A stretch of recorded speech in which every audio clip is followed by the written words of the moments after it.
Hello and welcome to Drive-In Double Feature Podcast. I'm Nathan, I'm Ryan. and this is the podcast where we talk about two movies a week every Tuesday and Thursday. But before we get into today's episode, I want to talk to you about our Patreon. If you head over to patreon.com/Drive-In Double Feature Podcast, me and Ryan talk all about movies. Holy crap, what? I know that's surprising, but if you want to hear that, just pay $5 a month. You help support us, and you can hear about movies over there. But Oh, yeah, kind of crazy, right? And then moving into this Tuesday's episode, we're talking about a movie over here. We're talking about another Bond film, maybe even. We'll be the judge of well, that one. it could have been. It was either a movie or a film. Yeah, we'll let you know at the end our rating. It's like a thumbs up, thumbs down kind of movie or Yeah. film. And this episode is another Pierce Brosnan Bond movie with The World Is Not Enough from 1999. This is the 19th James Bond movie. We've talked about James Bond 19 months in a row, I think. Maybe a couple months where we skipped, but we've talked about We James a skipped, lot. I think, but Yeah, yeah. we've talked a lot about James Bond, which is kind of crazy. Um, this James Bond is directed by Michael Apted, which is such a weird choice. He's the guy who directed all those Up movies, the documentaries where like All they right. cover Yeah. kids every 7 years of their life. Weird pick, but okay, they got him in to direct this movie. Um, yeah, I mean, there's not much more to introduce about this one. It's just another Pierce Brosnan flick, last one of the 90s. Um, no Well, experience with this one. So, yeah. the only thing I knew about this one is that beforehand is that Denise Richards was in it. That's the only thing I Yep. knew. I knew that too. I knew Denise Richards was in it. Oh, and oh boy, I can't wait to talk about her in this one. And her name's Christmas. Yeah, because I remember you brought up her name was Christmas to me. Hmm. Yeah, which we get a really great final line for that. Um, but yeah, I guess going ahead and getting into this one, James Bond opening sequence. Ryan, this has to be the longest opening sequence in a Bond movie yet, right? Like, I don't think the opening credits happen till 15-20 minutes. And it's Yeah. so long. Like, I With was so surprised. yeah, I was trying to think of like if there was one that maybe was a little longer because I was like maybe like For Your Eyes Only or some one of the other Yeah. ones, but I don't think it was 15 minutes. But yeah, this one it was a ride. Yeah, it was a ride. It opens with James Bond going to meet a Swiss banker. And basically he gets double crossed and the cops are coming in, he kills people, and he has to do like a jump out of a window. And I did read that actually this is where the opening title sequence was supposed to end. So he was going to jump out the window, do that stunt, and then on into the title sequence. Well, I guess they thought that that wasn't exciting enough, especially compared to the stuff we got before. So they were like, "Oh, just add the rest of the movie, like the rest of those scenes together. Get to the boat chase scene, and then we'll put in the opening titles." They should have just done like they did in Drive My Car, where it was just like an hour into the movie, then they do Yeah, the opening sequence. yeah. Could you imagine he meets Denise Richards in the movie, and it was like, Dude. "Oh, you're watching James Bond." Yeah, they do Uh, the opening song and everything like an hour into the movie. I would love that. Actually, that It would would be be so funny. Uh, like everyone's waiting for it. Yeah, that's how I felt even during this. I was like, wow, we're really not doing the opening title sequence yet.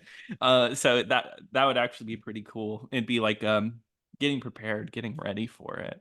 Yeah. Um, but yeah, after all this, we do get the king. Basically, he's going to meet the Swiss banker so he can get money for a king, right? That's who it is. It's the Scottish king, or what? Yeah, Robert King is Robert. his name. Yeah. Okay. So he's not a king.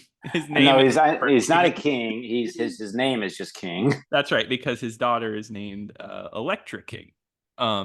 Electra from Daredevil. Yeah. Yeah. Right, exactly. Yeah, Exactly. Yeah. it looks just like Jennifer Gardner. Yeah. Spitting image, as they say. Uh, but there's this giant boat chase scene because they use a lapel pin to kill him when he gets his money. And it blows up the MI6 headquarters, and Bond has to steal a boat from Q. And it's a really long boat chase sequence. How'd you feel about this action sequence? Um, it was decent, I'll say. I mean, Hmm. I didn't hate it, but it's like I feel like we've seen some similar stuff like this I before, agree. but I guess though, like, because I mean, they even try to do like, oh, like it's an amphibious boat, like you could drive it and Mhm. it works, on land and water. I'm like, okay, well, they kind of did that before Yeah, already, they did that in Venice, uh, and yeah, no, I agree. And like he goes underwater for like 5 seconds. That should have been a bigger part, I think, where the yeah. boat went underwater, but it was more of a gag. Well, yeah, because then he comes up from the water and he just like he's soaking wet and he adjusts his tie. I'm like, Yeah. okay, Yeah, like, but there are things I like about it. Like I like how wet Pierce Brosnan gets. Like there's it's funny because like they show so many shots of him getting splashed with water. That is like half of this chase is him just like accidentally getting water in his mouth and everything. so It's you kind of must funny. you must have loved that scene in Mrs. Doubtfire when like it's Pierce Brosnan's at like the pool or whatever, and it's Oh, like oh he's yeah. so wet, yeah. Yeah, I guess Pierce Brosnan's only funny when he's soaking wet. I forgot about the swimming pool scene. But yeah, there's this huge chase. I think it's fun, just maybe a little too long. I think it's a lot of twists and turns, and then it stops getting exciting. But I like the climax because it gets really huge. They go to it's the Millennium Stadium. Am I right? Millennium Dome. The Millennium Dome, yes.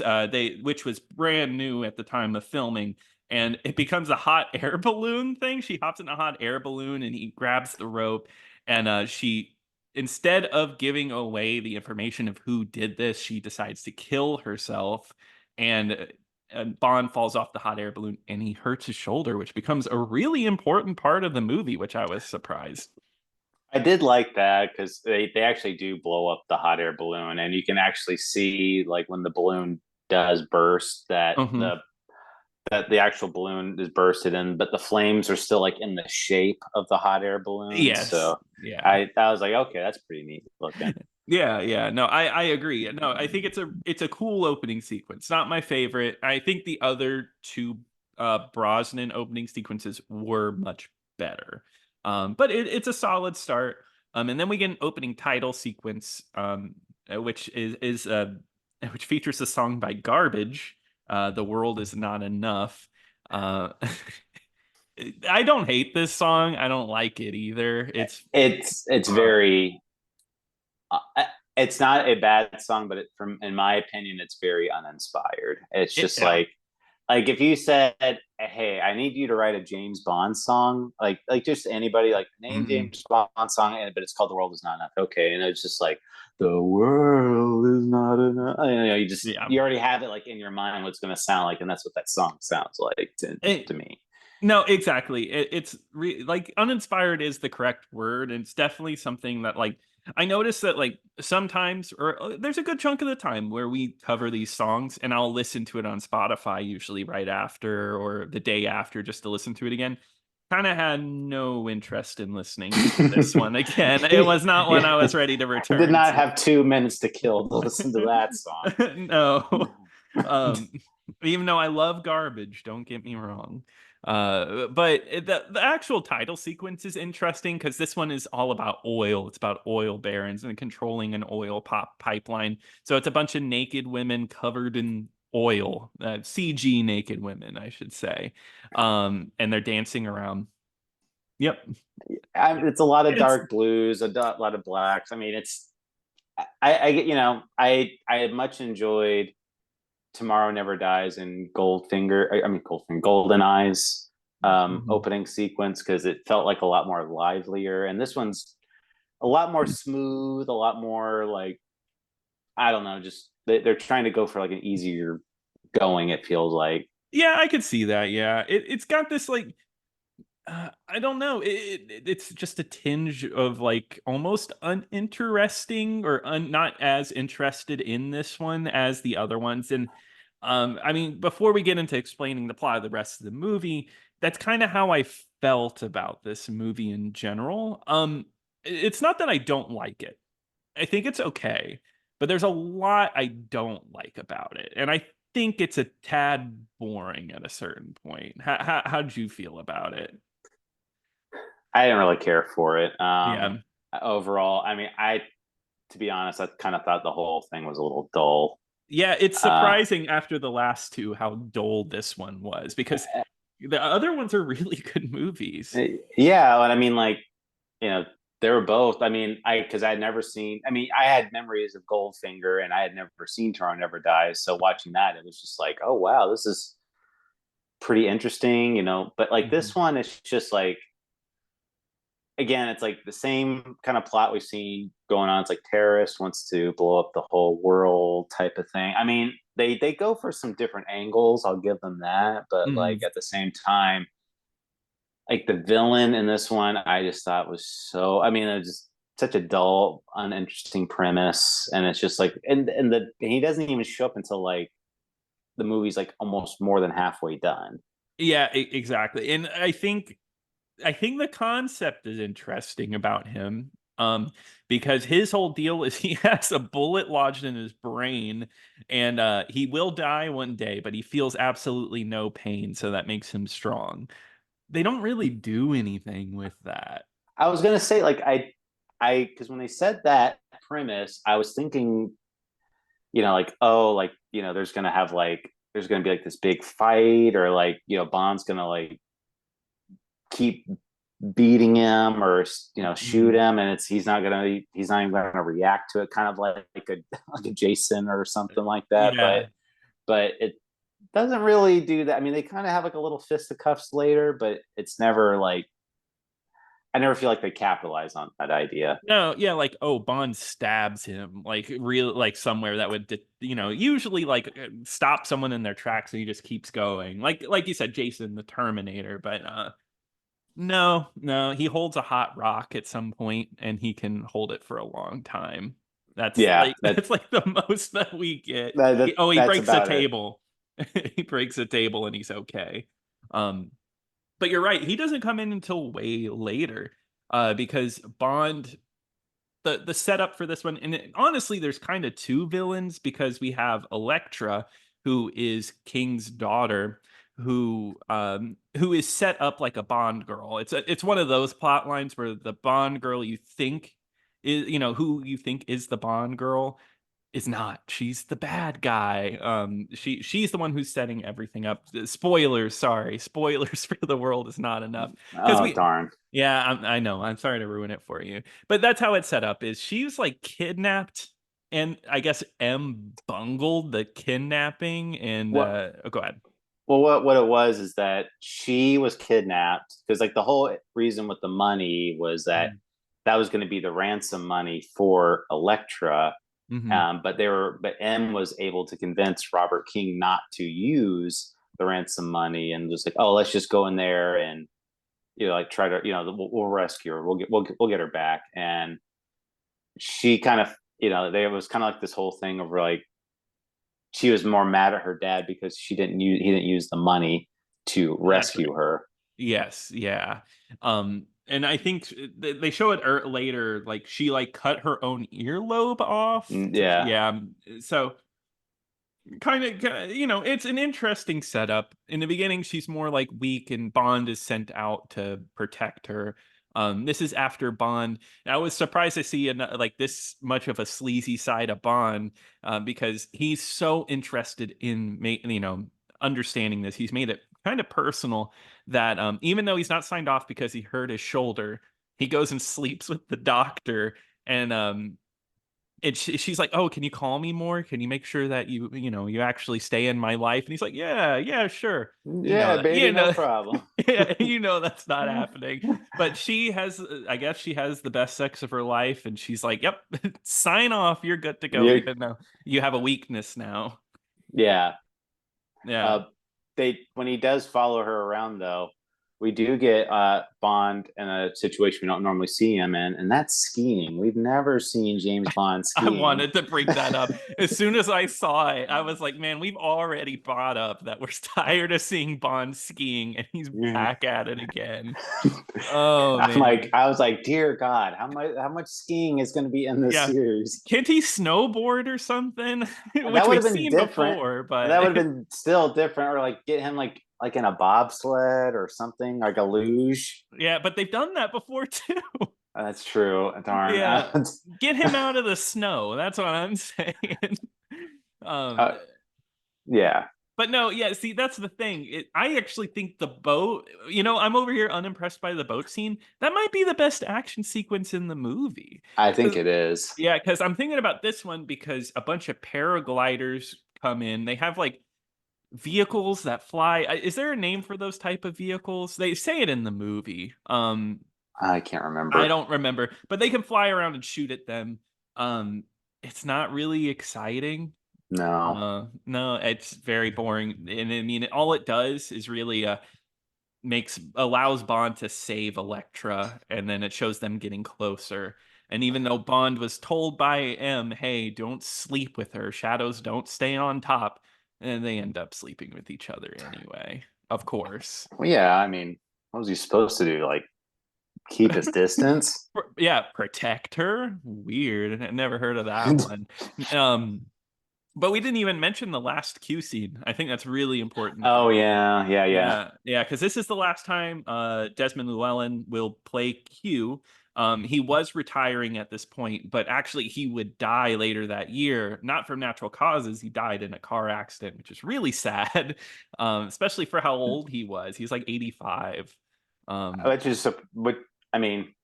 I was thinking like, oh well, obviously he was just older, so he probably died just natural causes or whatever. And it's just like, mhm. oh no, he died in a car accident. And I did read that I guess he was saying he would do one more Bond movie after that. Really? So we Uh, would have, which would have been, which would have been kind of cool if he at least made it to the last Brosnan movie. So, but Yeah, that's what sucks. He's cut off in the middle of a Bond run. Maybe not the middle, but some in between a Bond run. But it really works as his goodbye. I mean, it really sets up like he gives Bond his final words. John Cleese is there, pretty much like getting handed the torch. Another yeah, I'm like John John Cleese Cleese. movie. Woo. Man, I was like, I saw him in this movie, and I don't love him in this movie. I was like, am I not a John Cleese fan, or am I only watching his bad roles?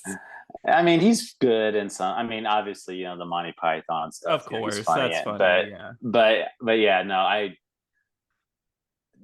guess they're trying to go for a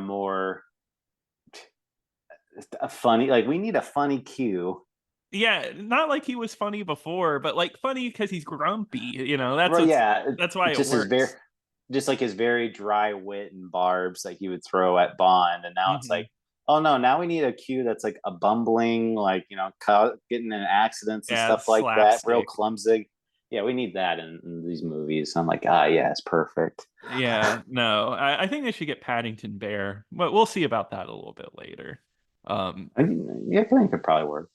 I would like it.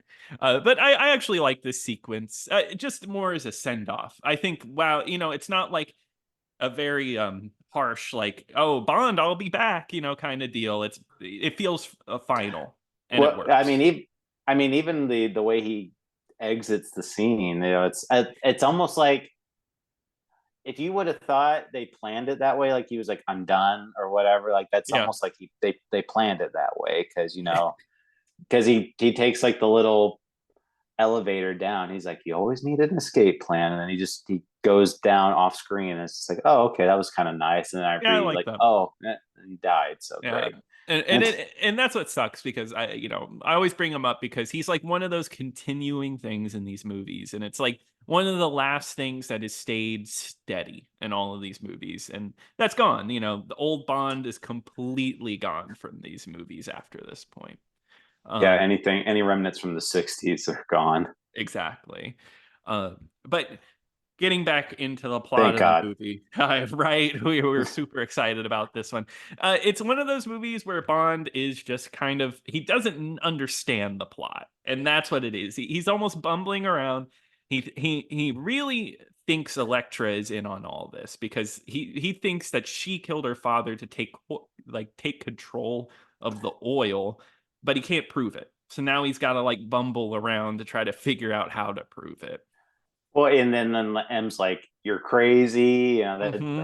Robert's daughter would never do anything like that. And I Hmm. mean, as much as Bond is suggesting it, I mean, it's really not surprising to the viewer that she's in on it because it's really being shoved in your face a lot. Like Yes, Electra might be bad. She might be like this. it's She true. could be a bad guy, and the movie wants you to be kind of on your toes the whole time, wondering if she is. And I'm like, well, you kind of brought this point up a bunch, so I'm kind of assuming that she is at this point. Oh yeah, it was no surprise. It was no twist.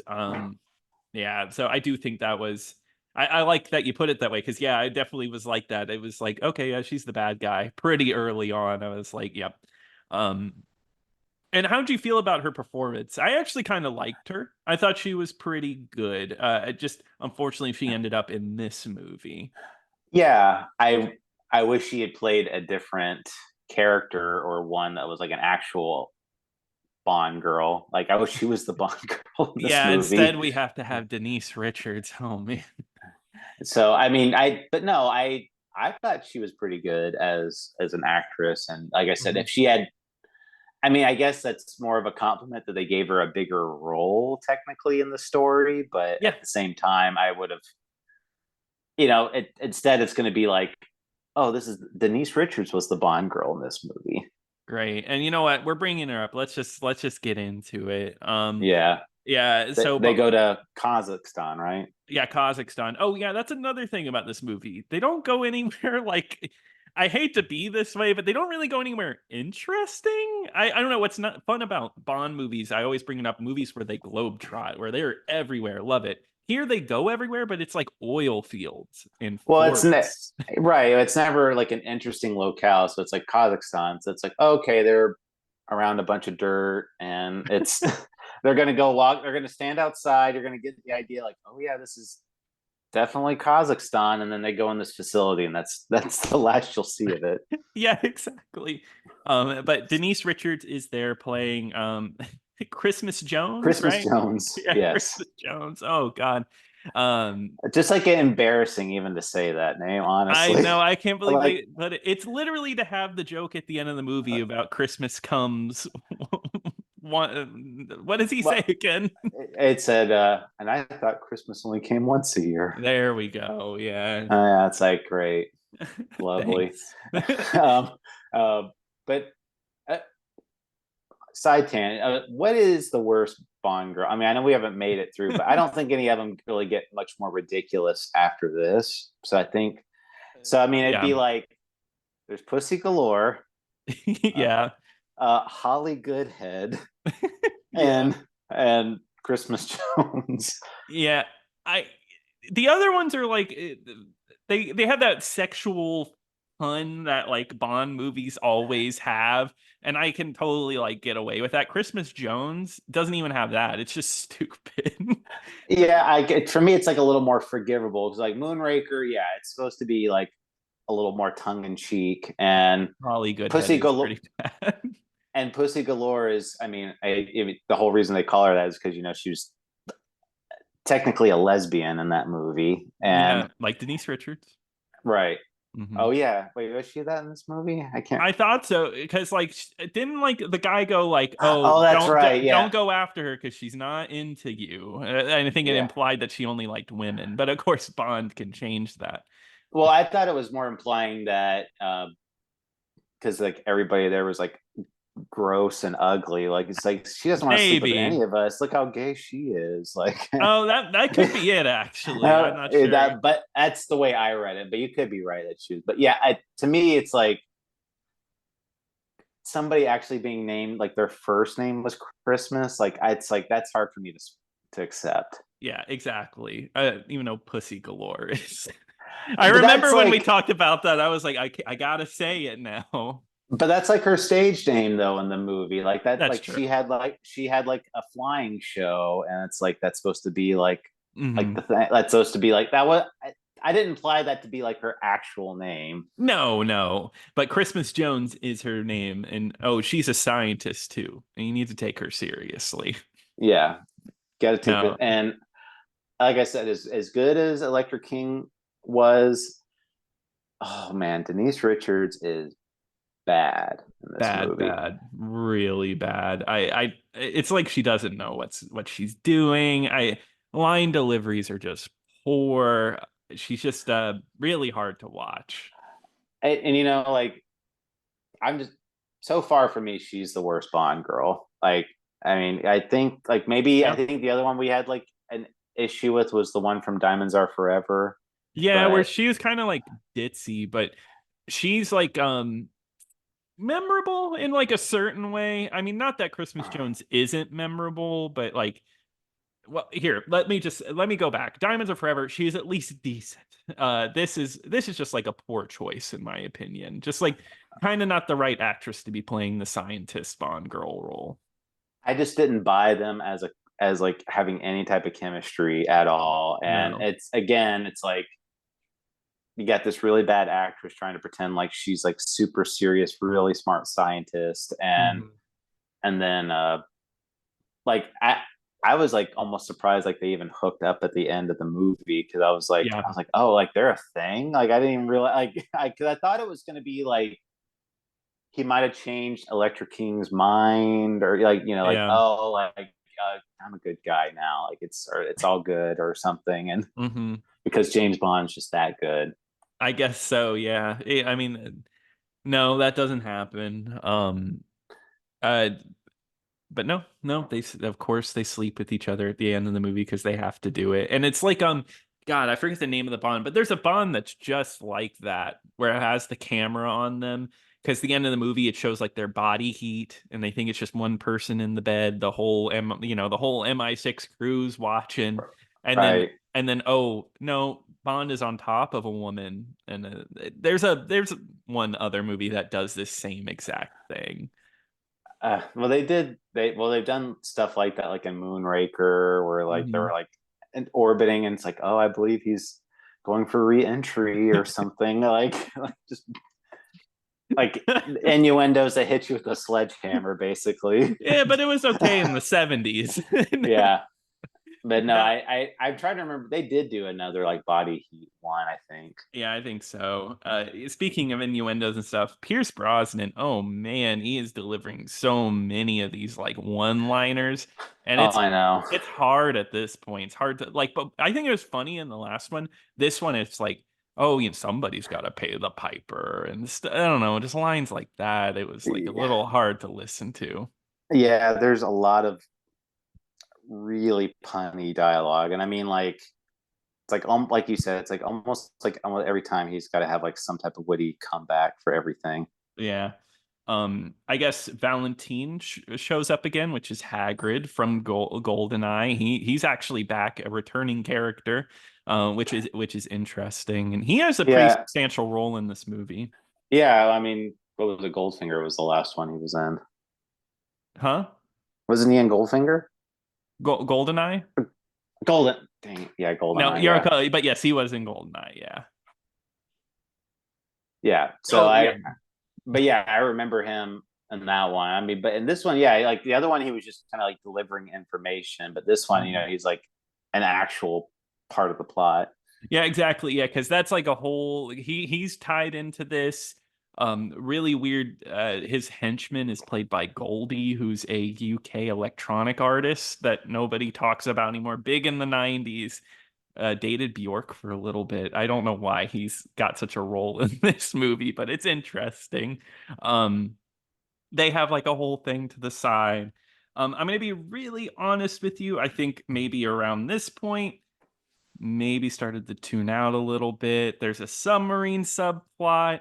Bond kind of It's like hops we've never seen around. Bond in a sub though, never. God, yeah, it's I'm getting tired of this.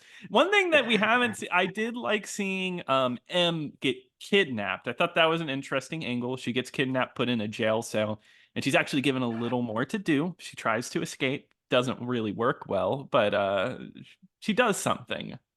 Yeah, I mean, Judy Dench is always really good in these movies. I never have an issue with her. So I mean, but yeah, no, it's Judy Dench I stinks. somebody's probably said that at some point, but Yeah, true. I I I guess if they're gonna do that, which I don't mind, I wish they would make. I mean, they do make it. You know, she's really smart and everything, but I wish like in some of these scenes, like she'd be a little more capable, or at least put up a little bit of a fight. But I guess she's an older lady, so I guess she can't. Yeah. But still, though, I think I would like something like that. I mean, because well, we'll get into it a lot later. She does do stuff in the other movies. She does have some like important, like bigger parts in the other movies, which is great. I think that's solid. This one's going more for the old school, like she's kind of, she Okay. gives Bond the mission, even though she's a Yeah, little more intertwined in this one. yeah. Well, I mean, she's Electra is specifically going after her because she told her dad not to use any of that money. Yeah, exactly. There's a really awful sequence where there's a bomb going in the middle of the oil pipeline, and Pierce Brosnan, Denise Richards have to ride a vehicle in the pipeline to disarm the bomb, and it is all CG, and it looks Oh yeah, really bad. it looks really bad. Like just like even like the tunnel and stuff is all CGI, and it's Yeah, just it's rough. But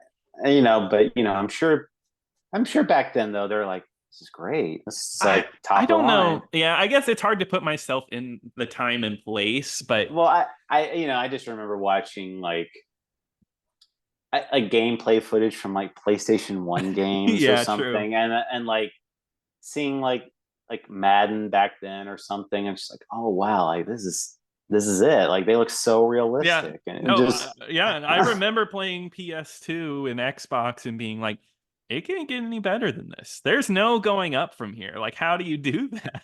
yeah, exactly. Yeah. And they So didn't. they didn't. Yeah, it never got better, guys. Um, but yeah, no, that whole sequence happens, and then they pretend to be dead. Um, and that gives them a little more leeway to kind of figure out and put the whole thing together. Elektra's the bad guy, guys. Can you believe that? She was the one who set up the bomb, and then we get the pain guy. He shows up, Mhm. Renard. Um, that's the thing. Is Renard the main bad guy, or is it Elektra? But I guess they're like a I mean, duo bad guy. He's like the final well, boss. yeah, it's because he kidnapped her. Renard kidnapped her. Like that's like the Mhm. whole reason why like they were even doing that, and it's implied or they say that it was Stockholm like a whole syndrome. Stockholm syndrome thing. So Yeah.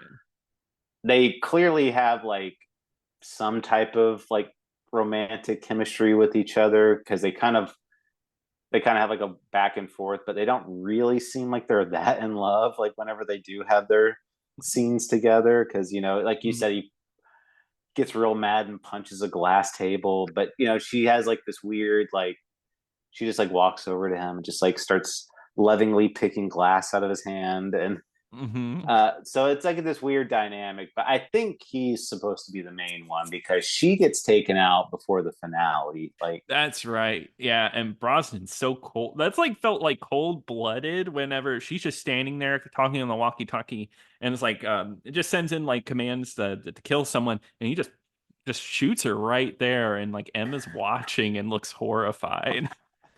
well, yeah, and he gets because she almost kills him, and Yeah. she has him restrained, and then Robbie Coltrane runs Mm. in, and Mhm. he gets shot, and then he pulls out his cane, and like in his last bit of strength, he's like, and he shoots the I'm gonna Bond's use my restraints. cane gun with my yeah, last breath. yeah, Oh, which and is he winks, and he aims too. He even like goes like like to get which the shot just Which I can't right. believe Electra. How long was she looking away? She's like, oh, he's on the ground. He's dead. I'm looking Yeah, away. He can aim. It's a long scene. But yeah, he shoots his like leg cuff off and he gets Yeah. out of it. Um, yeah, and he shoots him, or he shoots her cold blood, and then they go to the subway where he's gonna set up The where subway. Renard's Subway. Did I say Subway? Yeah, it's Yeah. Happy Gilmore. It's sponsored by Subway. Uh, but no, they go to a submarine, not a sandwich. But A and grinder. no, we ain't, let's just say Renard's not going to be eating any more grinders after this one. Oh, What? So sad. darn. Well, so Uh, sad. Mhm. But yeah, Huh. there's a whole sequence because he's trying to stick plutonium in there to set off a bomb. Oh boy, another bomb, nuclear bomb movie. Great. And this sequence, I think it's interesting. I like the idea of like water tunneling in. It reminds me a lot of Titanic, like those sequences of like people being trapped by water. The biggest issue is maybe the fight between Brosnan and Renard is not very interesting, and Denise Richards is not doing a great job with any of this part of this. No, I mean, they do the bit where they get into like a fist fight, and of course Renard's winning because he can't feel any pain, Yes, yeah. and so he does beat the crap out of Bond, and they do like the whole shoulder thing too. That's like a plot Mhm. point, like you said, where because it's revealed earlier that I guess Electra told everybody about Bond's shoulders injury, so Uh-huh. like it's like no, but yeah, I would have liked this scene if I liked a little more of the movie up ahead because I was Mhm. at this point I was just kind of like okay, like I'm kind of like I'm like I was kind of just thinking like how much more is left of this movie, Yeah, no, I feel you. but I mean I say that like it's bad, but it's really not a horrible movie or anything like that. But No. it's just very uninteresting. Like I thought, and I just like to me in my mind, like this one feels like okay, like if you're gonna make a Bond movie, but you can only use scenes from other Bond movies, like you have to cobble it together. What would it look like? And it would be something like this. Yeah, I like that. I like that. I think that's a good way to explain it. Yeah, because I've been ragging on it, but it's okay. Like I what I do after some of these Bond movies, and I did for this one, is like, would I watch it again? And I would watch this one again. I wouldn't love it. I'd rather watch another Bond movie, but it's not the worst.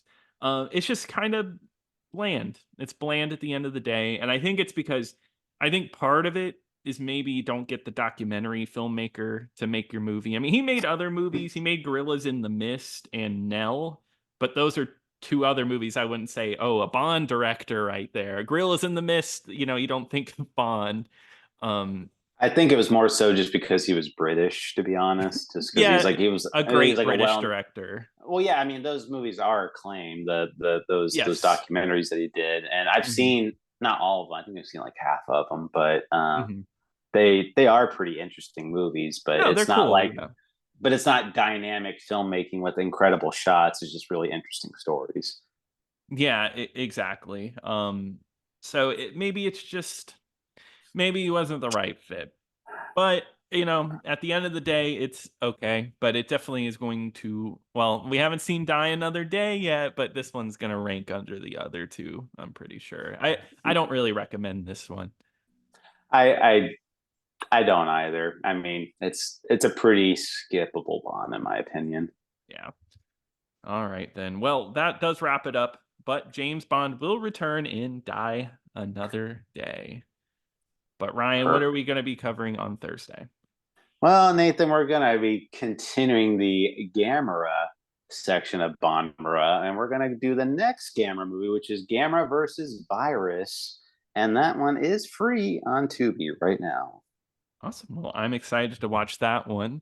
But if you want to email us, you can email us at driveindoublefeaturepodcast@gmail.com. You can tweet at us over at X, whatever. You know what? Tweet at us over on Twitter. That'll confuse a lot of people, right? Whoa, what the I hell is know. that? Yeah, exactly. Your kids will love it, right? That's what you don't get it now, but your kids are gonna love it.